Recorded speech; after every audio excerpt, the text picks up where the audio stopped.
Hare Hare, Hare Rama, Hare Rama, Rama Rama, Hare Hare. We continue reading from Srimad Bhagavatam. We are on Canto 1, Chapter 2, Text 7.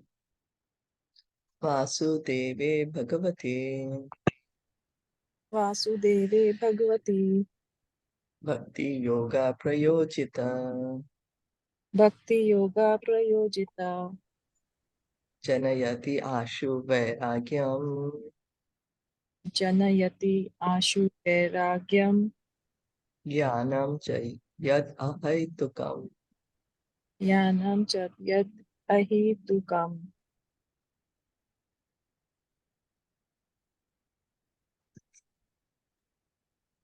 I'll read. Yes, please. Translation. By rendering devotional service unto the personality of Godhead, Sri Krishna, one immediately acquires causeless knowledge and detachment from the world. Purport. Those who consider devotional service to the Supreme Lord Sri Krishna to be something like material emotional affairs may argue that in the revealed scriptures, sacrifice, charity, austerity, knowledge, mystic powers, and similar other processes of transcendental realization are recommended. According to them, bhakti, or the devotional service of the Lord, is meant for those who cannot perform high grade activities. Generally, it is said that the bhakti cult is meant for the Shudras, Vaishyas, and the less intelligent women class. But that is not the actual fact. The bhakti cult is the topmost of all transcendental activities, and therefore it is simultaneously sublime and easy. It is sublime for the purpose, for the pure devotees who are serious about getting in contact with the Supreme Lord, and it is easy for the neophytes who are just on the threshold of the house of bhakti. To achieve the contact of the Supreme Personality of Godhead, Sri Krishna, is a great science, and it is open for all living beings, including the Shudras, the Vaishyas, women, and even those lower than the low-born Shudras. So what to speak of the high-class men like the qualified Brahmanas and the great self-realized kings? The other high-grade activities designated as sacrifice, charity, austerity, etc., are all corollary factors following the pure and scientific bhakti cult. So Prabhupada is helping us clear this misunderstanding because, people think, oh, bhakti, that's too easy. I'm going to do something more difficult. I'm going to do meditation. I'm going to do penance, austerity, sacrifices. Yeah, those are important.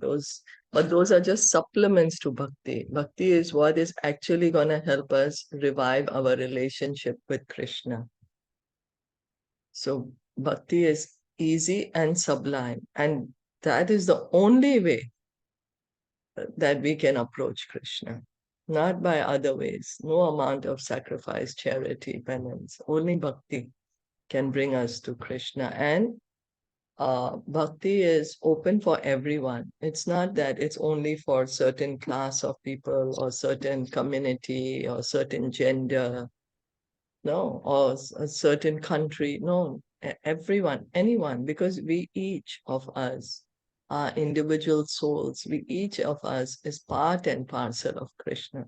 Just as every child has a right to have a loving relationship with his father, each of us have a right to have engage in loving relationship with our father, Lord Krishna. And when we are engaging in that relationship, that is bhakti.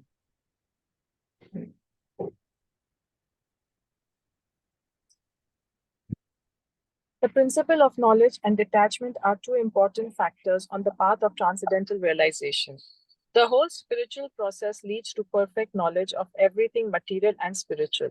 And the results of such perfect knowledge are that one becomes detached from the material affection and becomes attached to spiritual activities.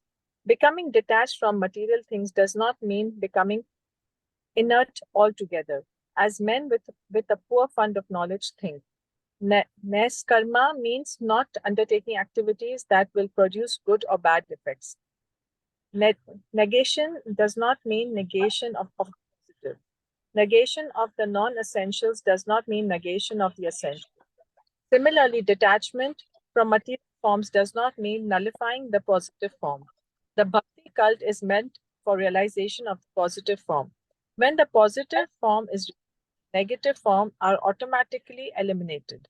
Therefore, with the development of the bhakti karma, with the application of positive service to the positive form, one naturally becomes detached from inferior things and he becomes attached to superior things. Similarly, the bhakti cult being the supermost occupation of the living being leads him out of material sense enjoyment.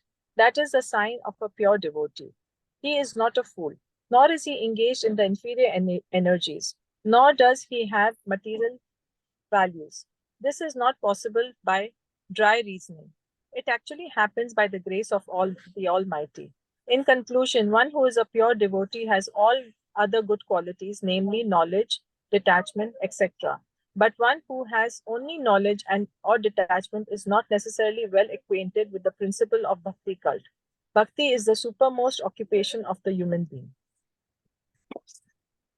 So here what we are understanding, Sutta Goswami is saying that one who engages in bhakti, automatically to him, he gets causeless knowledge. And because he gets this knowledge, he automatically gets detached from the material world.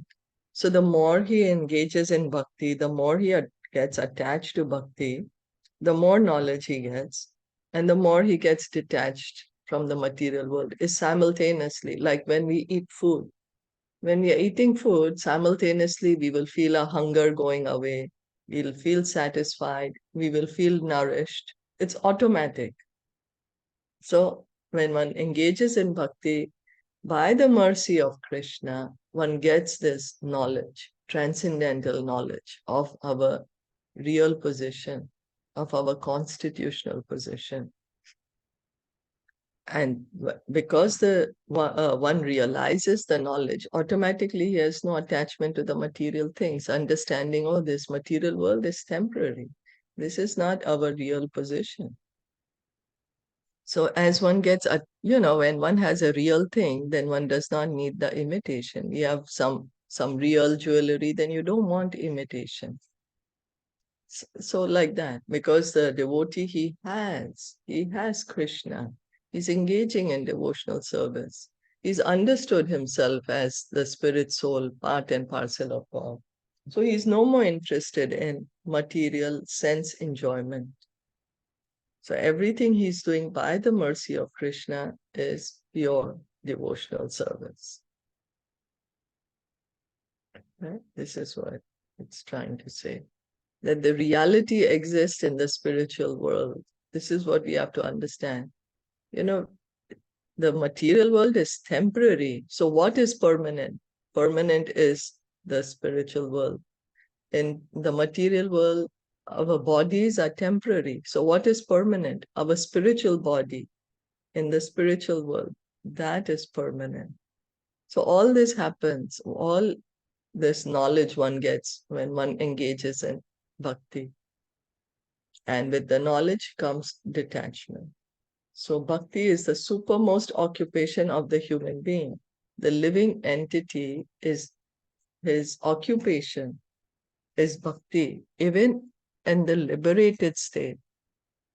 It's not that one engages in bhakti till the time they are in this material world, and after liberation, then everyone says, okay, now enough, now no, nothing doing. No, bhakti continues. In fact, that's when pure devotional service begins from liberation. So it's an eternal activity of the soul. The soul is always active. Devotional service is the eternal activity of the soul. The living entity is eternal, God is eternal, Krishna is eternal. The relationship between the soul and Krishna is eternal.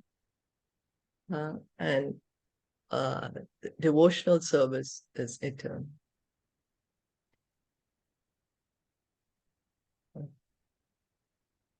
Dharma svanushtita pumsam Dharma vanushtita pumsam vishvakshena kathasuya Vishwakesena Katha Asuya notpadayet yadi yatim Notadaye Yadirita Ratim Shrama eva hi kevalam.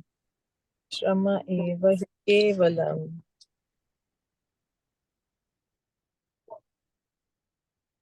The occupational activities a man performs according to his own position are only so much useless labor if they do not provoke attraction for the message of the personality of Godhead. There are different occupational activities in terms of man's different conception of life. To the gross materialistic who cannot see anything beyond the gross material body, there is nothing beyond the senses. Therefore, his occupational activities are limited to concentrated and extended selfishness. Concentrated selfishness centers around the personal body. This is generally seen amongst the lower animals. Extended selfishness is manifested in human society and centers around the family, society, community, nation, and world with a view to gross bodily comfort. Above these gross materialists are the mental speculators who hover aloft in the mental spheres, and their occupational duties involve making poetry and philosophy or propagating some ism with the same aim of selfishness limited to the body and the mind. And above the body and mind is the dormant spirit soul, whose absence from the body makes the whole range of bodily and mental selfishness completely null and void. But less intelligent people have no information of the needs of the spirit soul. So Prabhupada is explaining to us that, we have each of us have duties to perform, based on different positions in society. We all have something to do, occupational activity. So what happens when we are thinking that we are the body, we are not able to understand that we are the soul, then everything we do is for the satisfaction of the body. So me and mine, when we are acting only for me, that's more in the animal society, concerned only with me. Then mine is also extended selfishness because it's concerning to me. My family is important, my community is important, my society, my country, my group of people. That is extended selfishness. So it's also selfishness. It also is based on the body, thinking that we are the body. Then somebody rises above that, becomes philosophers, thinkers, but that is also on the material platform. That is also then selfishness of the mind. But we are not able to understand that when there we see a dead body, it does not talk, it does not make philosophy, it does not do anything. So who was the active person in the body? It's the soul.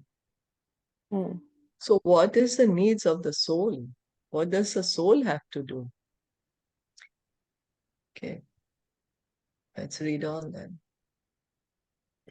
Because foolish people have no information of the soul and how it is beyond the purview of the body and mind, they are not satisfied in the performance of their occupational duties. The question of satisfaction of the self is raised herein. The self is beyond the gross body and subtle mind. He is the potent active principle of the body and mind. Without knowing the need of the dormant soul, one cannot be happy simply with emolument of the body and mind. The body and the mind are but superfluous outer coverings of the spirit soul. The spirit soul needs must be fulfilled. Simply by cleansing the cage of a bird, one does not satisfy the bird. One must actually know the needs of the bird himself. So here then Prabhupada is pointing out, so one has no knowledge of the soul. So because one has no knowledge of the soul and one is thinking I'm the body or I'm the mind, so we are doing everything to satisfy the body and to satisfy the mind. But no matter how much we try to do this endeavor, we still feel something's missing. There's no complete satisfaction of the self because there is no knowledge of the self. So there is no knowledge of the needs of the self. The self is the soul, but we are thinking we are body and mind, so we are doing everything to make the body and mind happy. But because we are not body and mind, we don't feel the complete satisfaction. So Prabhupada would give this example. There's a bird inside a cage, and we are cleaning the cage every day, every day. There's a woman, she's having a bird in the cage, and she's cleaning the cage every day, shining it every day, but doesn't feed the bird. And one day she sees the bird is dead. Oh, what happened? Because the bird was the important one, not the cage. She was forgetting to feed the bird. Similarly, what is the food for the soul? What's the need of the soul? That is what we need to understand. Because we are simply trying to make the body and mind happy. No matter how much we try, there's still some kind of something we feel is lacking. So chanting is like a kind of food for the soul? Yes, yes, it is food for the soul. Yes. The need of the spirit soul is that he wants to get out of the limited sphere of the material bondage and fulfill his desire for complete freedom. He wants to get out of the covered walls of the greater universe. He wants to see the free light and the spirit. That complete freedom is achieved when he meets the complete spirit, the personality of Godhead. There is a dormant affection for God.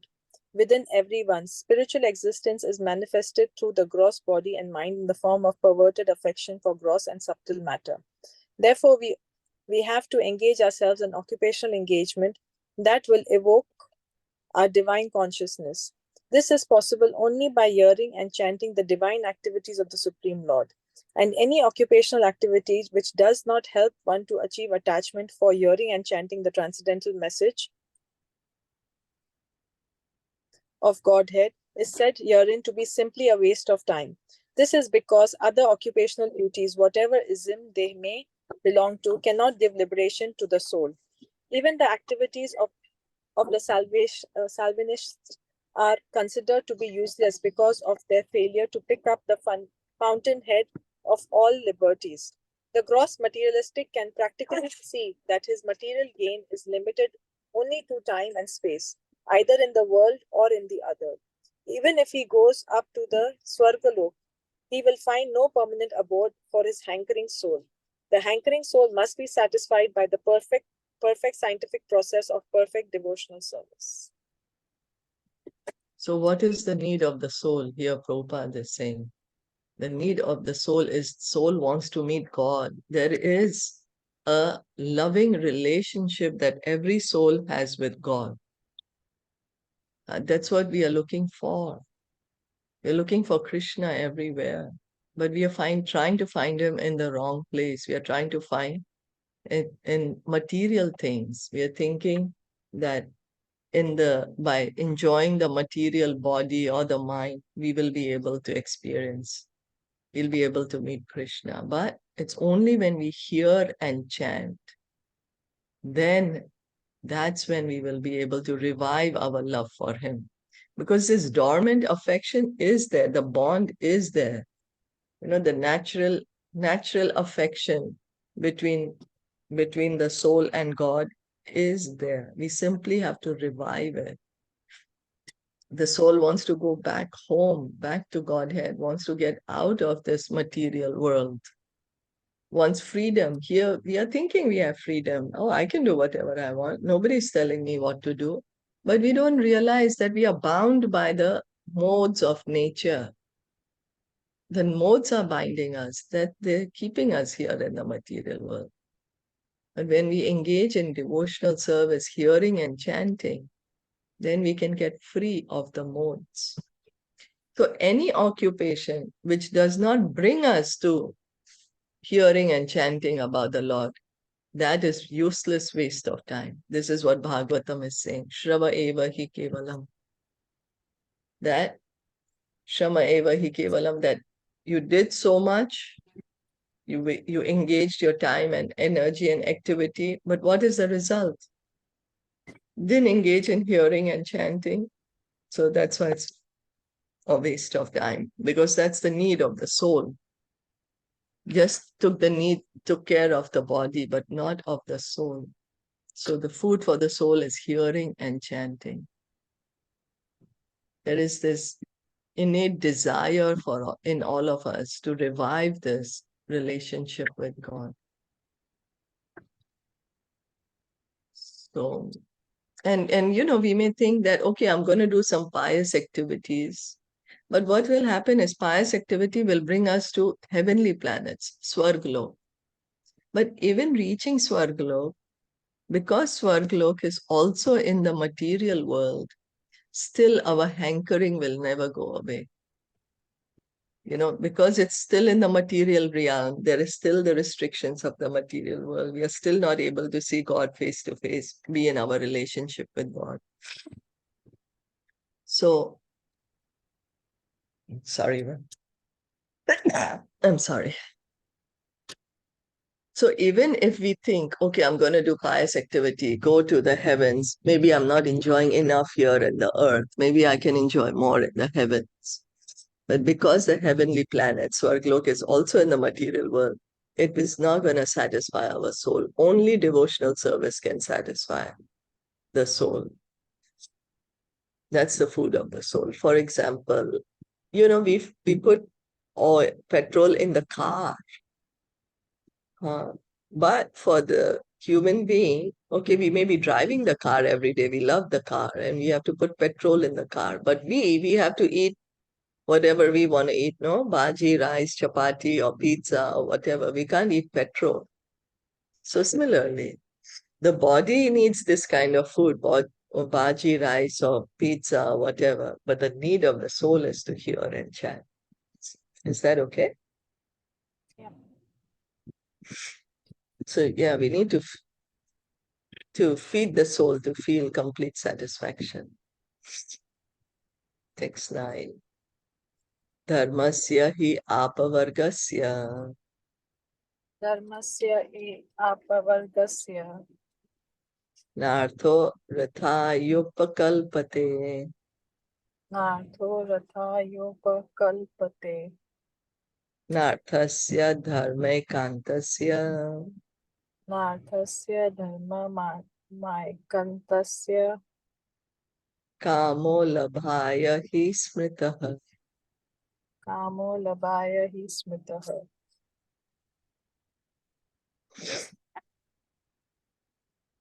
All occupational engagements are certainly meant for ultimate liberation. They should never be performed for material gain. Furthermore, according to sages, one who is engaged in the ultimate occupational service should never use material gain to cultivate sense gratification. We have already discussed that pure devotional service to the Lord is automatically followed by perfect knowledge and detachment from material existence. But there are others who consider that all kinds of different occupational engagements, including those of religion, are meant for material gain. The general tendency of any ordinary man in any part of the world is to gain some material profit in exchange for religious or any other occupational service. Even in the Vedic literature, for all sorts of religious performances, an allurement of material gain is offered, and most people are attracted by such allurement or blessings of religiosity. But why are such so-called men in religion allured by material gain? Because material gain can enable one to fulfill desires, which in turn satisfy sense gratification. This cycle of occupational engagements includes so-called religiosity, followed by material gain, and material gain followed by fulfillment of desires. Sense gratification is the general way for all sorts of fully occupied men. But in the statement of Sutta Goswami, as per the verdict of Srimad Bhagavatam, this is nullified by the present shloka. So what Sutta Goswami is saying, Srila Prabhupada is explaining to us that when one engages in pure devotional service, one gets knowledge and detachment. So this is the path of bhakti. But what happens is we are always looking, okay, I'm going to do something, and what shall I get in return? How will I enjoy? So even the Vedas, the huge portion of the Vedas speaks of this karma kand, that do some religious activity. Why? To get some more opulence. And what will we do with the opulence? Oh, you can enjoy more sense gratification. So all our activities are mostly like that, Oh, I'm going to do this because I'm going to get this. And if I get this, I will be able to enjoy, and then I will be happy, So we are looking for sense enjoyment. Could be by working hard, or it could be by trying to follow some religious principles. But then the always the in the mind, the goal is, oh, how I can enjoy. Let me do some pious activity so I can get pious results so I can enjoy. So we see the intention is, oh, how I can enjoy the sense gratification. Then one may think, so why I shouldn't enjoy, or what? Should I be suffering? Why should I suffer? I want to enjoy. Of course we want to enjoy. The soul is always wants to enjoy. The soul is ananda mayobhyasat, is full of joy, full of ananda, bliss. But what we are doing is we are trying to find that joy in the wrong place. We are thinking by enjoying the senses, we will feel joyful. In the previous verse, we understood that we are not the body. The body needs of the body are separate. The need of the soul is separate. Yeah, so by doing all this sense gratification, we are just satisfying the body. But by engaging in pure devotional service, that is real enjoyment, because that's the enjoyment for the soul.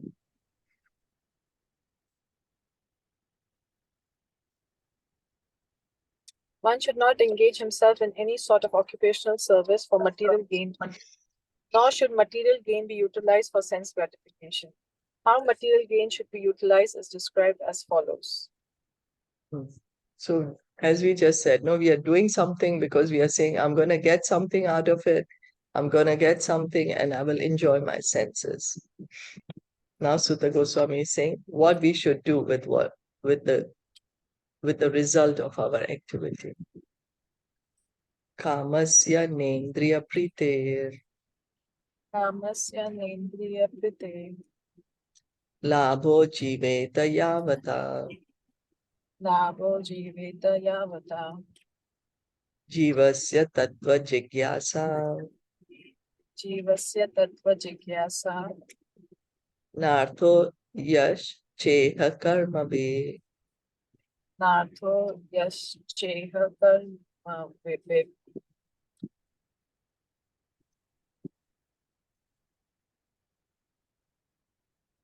Life's desire should never be directed towards sense gratification. One should desire only a healthy life or self-preservation. Such a human being is meant for inquiry about the absolute truth. Nothing else should be the goal of one's works. The completely bewildered material civilization is wrongly directed towards the fulfillment of desires and sense gratification. In such civilization, in all spheres of life, the ultimate end is sense gratification. In politics, social service, altruism, philanthropy, and ultimately in religion or even in salvation, the very same tint of sense gratification is ever increasingly predominant. In the political field, the leaders of men fighting with one another to fulfill their personal sense gratification. The voters adore the so-called leaders only when they promise sense gratification. As soon as the voters are dissatisfied in their own sense satisfaction, they dethrone the leaders. The leaders must always disappoint the voters by not satisfying their senses. The same is applicable in all other fields. No one is serious about the problems of life. Even those who are on the path of salvation desire to become one with the absolute truth and desire to commit spiritual suicide for sense gratification. But the Bhagavatam says that one should not live for sense gratification. One should satisfy the senses only in so much as required for self-preservation and not for sense gratification. Because the body is made of senses which also require a certain amount of satisfaction, there are regulative directions for satisfaction of such senses, but the senses are not meant for unrestricted enjoyment. For example, marriage or the combination of a man with a woman is necessary for progeny, but it is not meant for sense enjoyment. In the absence of voluntary restraint, there is a propaganda for family planning But foolish men do not know that family planning is automatically executed as soon as there is a search for the absolute truth. Seekers of the absolute truth are never allured by unnecessary engagements in sense gratification, because the serious students seeking the absolute truth are always overwhelmed with the work of researching the truth. In every sphere of life, therefore, the ultimate end must be seeking after the absolute truth, and that sort of engagement will make one happy because he will be less engaged in varieties of sense gratification. And what that absolute truth is explained as follows. Your voice is becoming a little low. So for the next verse, maybe. So here, Sutta Goswami is then saying, what should one be doing? That, okay, sense enjoyment is needed because we have the senses, but he's saying that just keep it to like a minimum, as like, too much salt in the food is not good. Food without salt is also not good. Prabhupada would say that. So put enough salt. Don't overdo it. So how much ever sense enjoyment is needed, do it in a balanced way. But the real goal should be to inquire about the absolute truth. Athato Brahma Jigyasa. Who is the absolute truth? What is the absolute truth? That should be our endeavor should be towards that. Right now, what all the propaganda is, wherever we see around us, the propaganda is enjoy your senses as much as you can, enjoy your senses as much as you can. But actually, our time and energy effort should be directed towards understanding the absolute truth. And that is what is going to make us happy.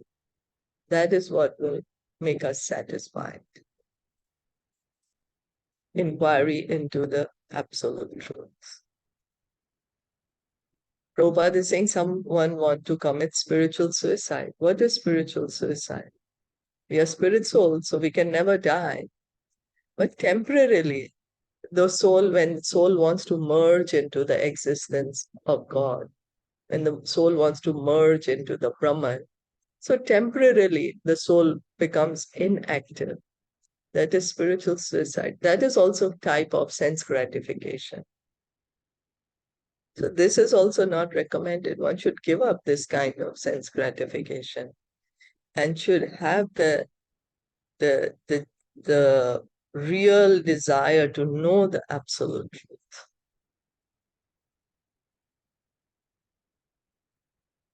Vadanti tat tattvavidas Vadanti tat tattva vidas tattvam yajnanam advayam tattvam yajnanam yad advayam brahmeti paramatmeti brahmeti paramamatvedmeti bhagavan iti shabdyate. bhagwan iti shabdvate.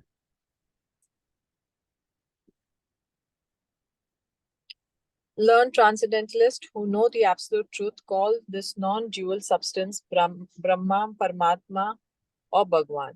The absolute truth is both subject and object, and there is no qualitative difference there. Therefore, Brahman, Paramatma, and Bhagwan are qualitatively one and the same. The same substance is realized as impersonal Brahman by the students of the Upanishads, who as localized Paramatma by the Hiranya Garbhas or the yogis, and as Bhagwan by the devotees. In other words, Bhagwan or the personality of Godhead is the last word of the absolute truth. Paramatma is the partial representation. Paramatma is the partial representation of the personality of Godhead, and impersonal Brahma is the glowing effulgence of the personality of Godhead, as the sun rays are to the sun god.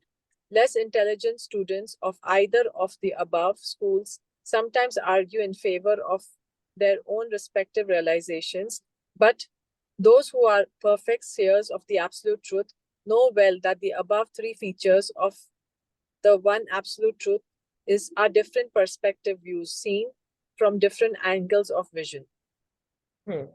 So what Bhagavatam is saying, that God is realized in three ways. When one is looking at God from very far away, then one thinks that God does not have a form, because we are looking at, like how we see a hill from very far away. We cannot see the form of the hill. We see something hazy like a cloud or something. So one may think that's the hill. But when one goes more towards the hill, then one realizes, oh, there's a shape. It's green, it's a shape there. And then when one actually enters the hill, one will see, oh, there are trees, there is gardens, there's flowers, there's fruits, there's waterfalls. One can understand what the hill is. Similarly, when we are seeing God from very far away, then we may see God as the impersonal Brahman, as the light, the Brahma Jyoti. But as one advances more in spiritual knowledge, one understands, God is the Paramatma in everyone's heart and every atom of the universe. And when one advances further, then one understands, God is a person. The absolute truth is a person. And the light, the Brahma Jyoti, that is coming from his body, that's his personal effulgence. Just like the sunshine is coming from the sun planet. This Brahman, the Brahman, the Brahma Jyoti is coming from the body of God, of Krishna. And Paramatma is his expansion by which he's pervading the entire material world. This is a complete understanding of the absolute truth.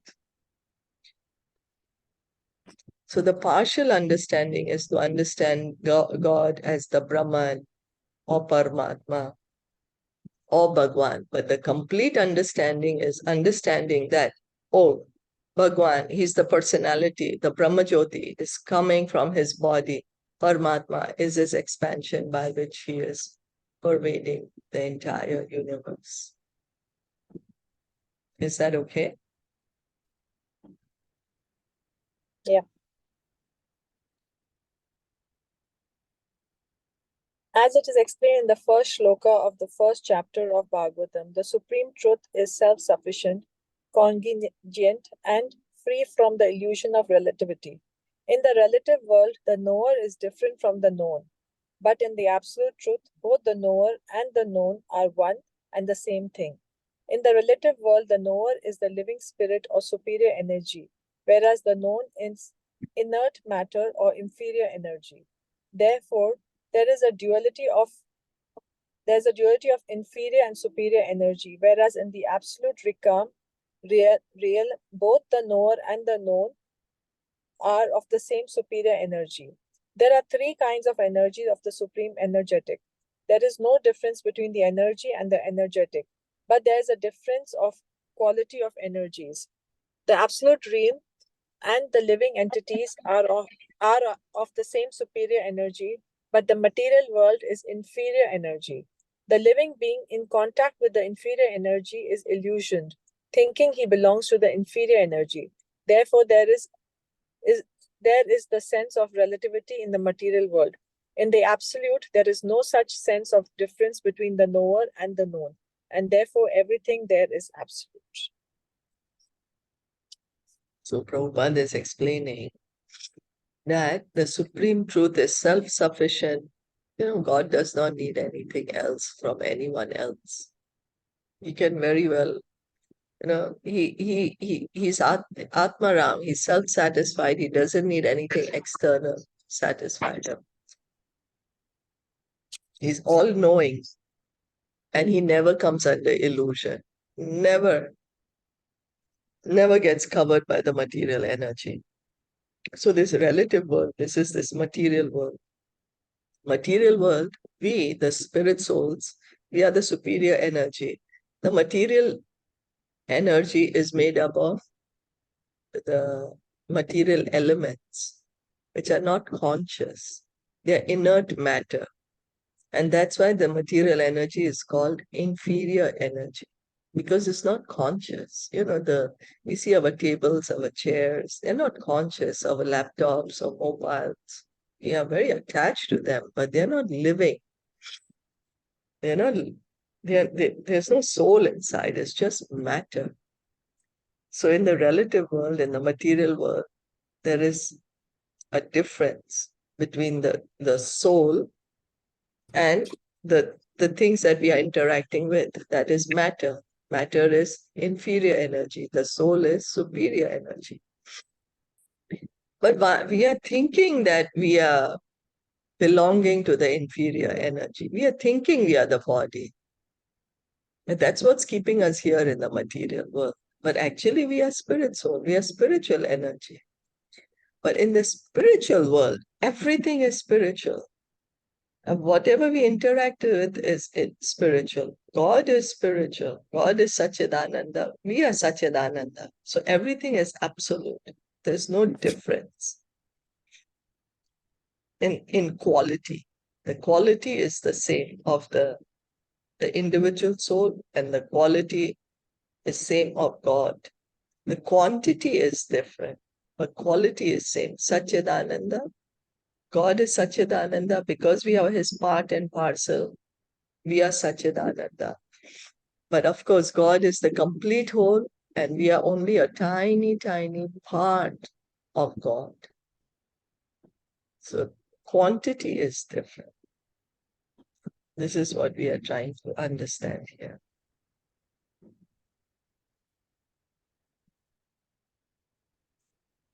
Tat Shraddhana Munayo Tachchatadana Manayo Jnana Vairagya Yuktaya Jnana Vairagya Yuktava Pashyanti Atmani Chatmanam Pashyanti Atmani Chatmanam Bhaktya Shruta Grihitaya.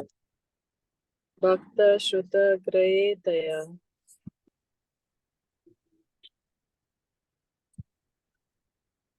The seriously inquisitive student or sage, well equipped with knowledge and detachment, realizes that absolute truth by rendering devotional service in terms of what he had heard from the Vedanta Stuti. The absolute truth is realized in full by the process of devotional service to the Lord Vasudeva, or the personality of Godhead, who is full-fledged absolute truth. Brahman is his transcendental bodily effulgence, and Paramatma is his partial representation. As such, Brahman and Paramatma realization of the absolute truth is but a partial realization. There are four different types of human beings: the karmis, the jnanis, the yogis, and the devotees. The karmis are materialistic, whereas the other three are transcendental. The first class transcendentalists are the devotees who have realized the Supreme Person. The second class transcendentalists are those who have partially realized the plenary portion of the Absolute Person. And the third class transcendentalists are those who have barely realized the spiritual focus of the Absolute Person.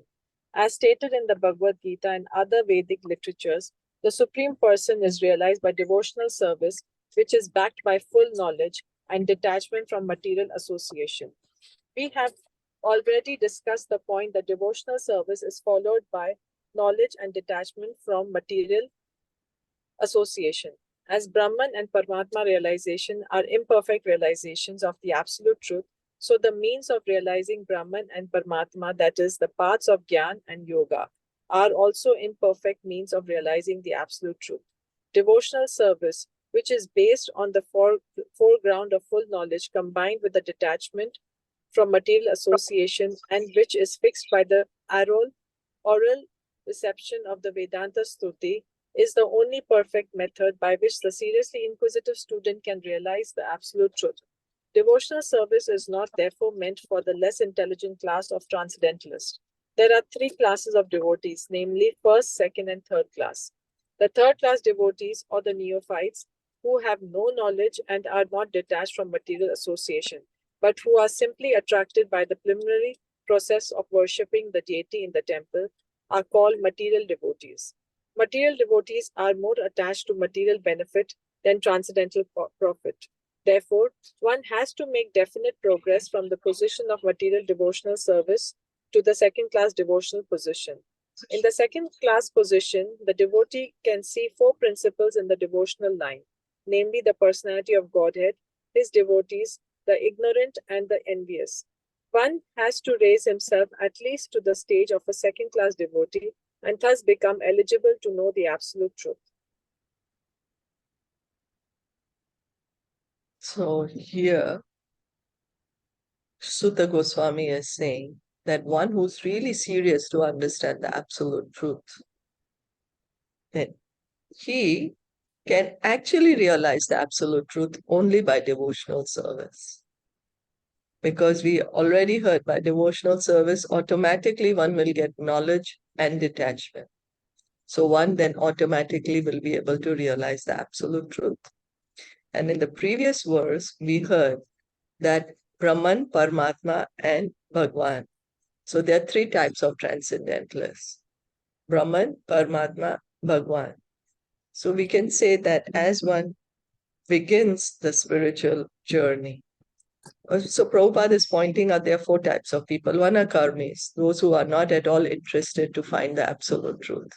They simply understand, okay, I'm the body and I need to enjoy this material body. So there's no kind of inquiry. Then comes the other three classes in which they want to inquire about the absolute. They want to understand the truth. So the beginners are the jnanis, and their realization is that God is formless, Brahman realization. Higher than Brahman realization is to understand that the expansion of God, plenary expansion of God as Paramatma.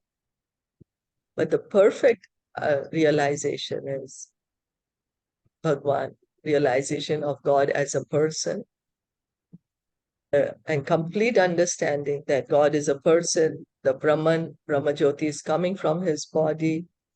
Paramatma is the plenary expansion by his expanding in this world.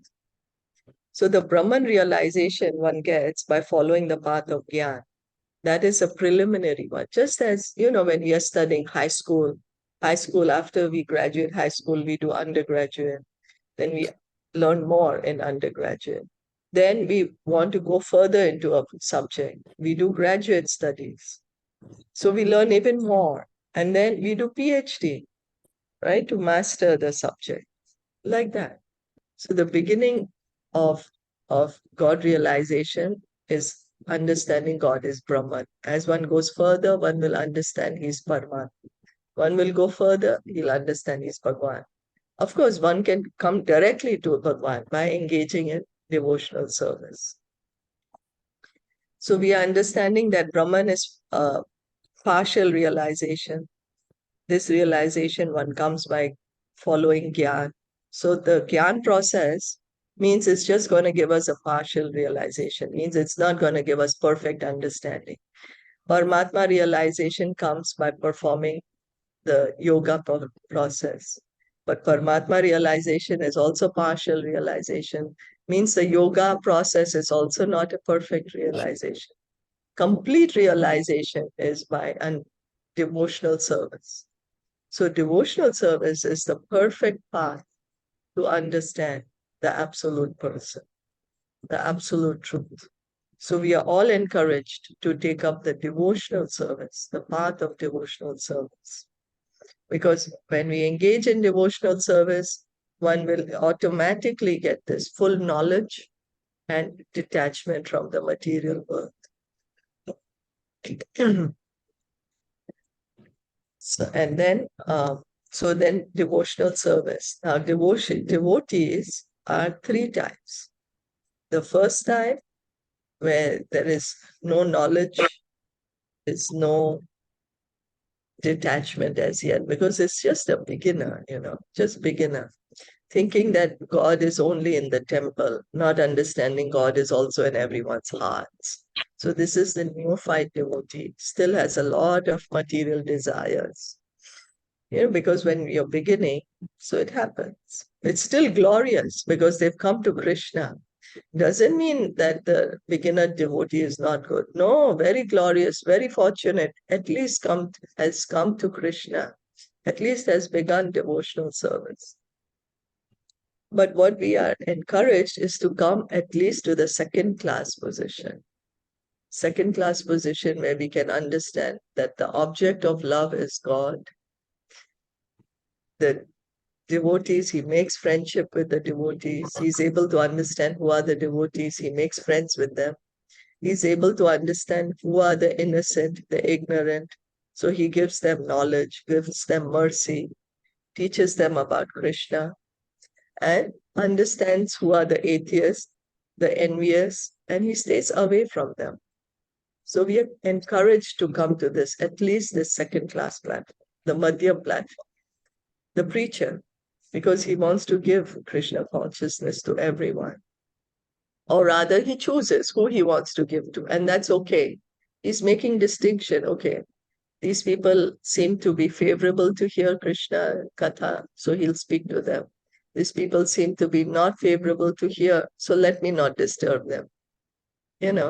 Understanding that object of love is God, and he's friendly to the devotees. So at least coming to this platform. We just have 2 minutes left. I don't know if you all want to finish this purport, 2 more paragraphs, or you'll want to stop here. We can finish it, no? Otherwise, we'll be left on. Okay, so then a third-class devotee therefore has to receive the instructions of devotional service from the authoritative sources of Bhagavata. The number one Bhagavata is the established personality of devotee, and the other Bhagavatam is the message of Godhead. The third-class devotee therefore has to go to the personality of devotee in order to learn the instruction of devotional service. Such a personality of devotee is not a professional man who earns his livelihood by the business of Bhagavatam. Such a devotee must be a representative of Sukadev Goswami, like Sutta Goswami, and must preach the cult of devotional service for the all-rounder benefit of all people. A neophyte devotee has very little taste for hearing from the authorities. Such a neophyte devotee makes a show of hearing from the professional man to satisfy his senses. This sort of hearing and chanting has spoiled the whole thing. So one should be very careful about the faulty process. The holy message of Godhead, as incalculated in the Bhagavad Gita or in the Srimad Bhagavatam, are undoubtedly transcendental subjects. But even though they are such transcendental matters are not to be received from the professional man, who spoils them as the serpent spoils milk simply by the touch of his tongue. So the third class devotee, how is he going to come to the second class platform? He has to hear from the pure devotee. The pure devotee is the first class devotee, the Uttama Adhikari. The first class devotee, pure devotee, he is coming in the line of disciplic succession. He is representing the parampara, Sukadev Goswami, Sutta Goswami, Srila Vyasadeva. He is representing such great personalities. And we need to hear from such person, such a pure devotee. When we hear from professionals, even though the message of Bhagavad, the message of Bhagavad Gita is spiritual, but because the professional speaker themselves have not understood the message, they misinterpret the message. And that's why it's not beneficial for us to hear from the professionals. And that's why we are always said, hear from the devotees, to hear the message as it is, the transcendental message.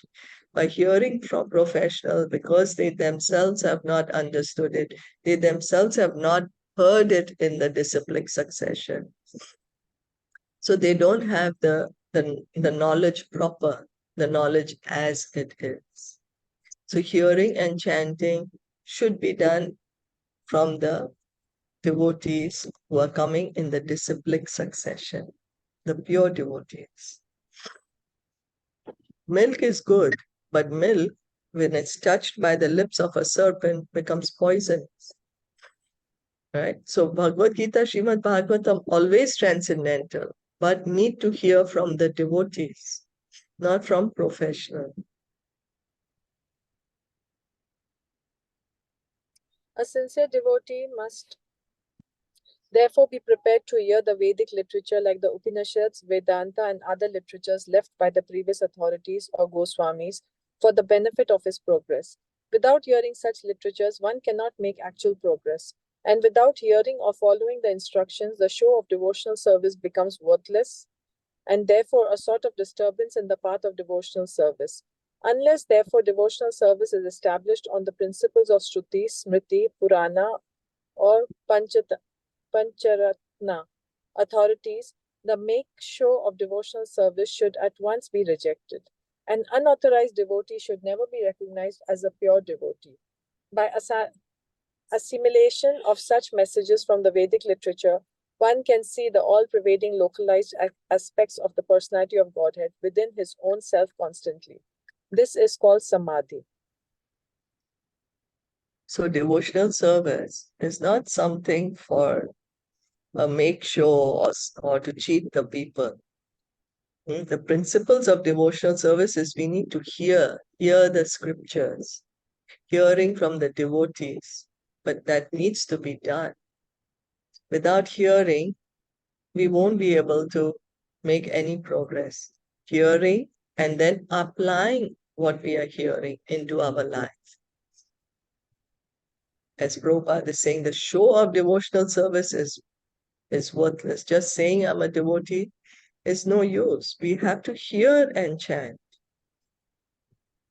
Devotional service is based on the principles of Shruti, Smriti, Purana, or Pancharatra. Otherwise, it's a disturbance in society. Means the principles of devotional service have to be followed. One has to hear from the authorities, one has to chant, and only then one will be actually able to realize the absolute truth.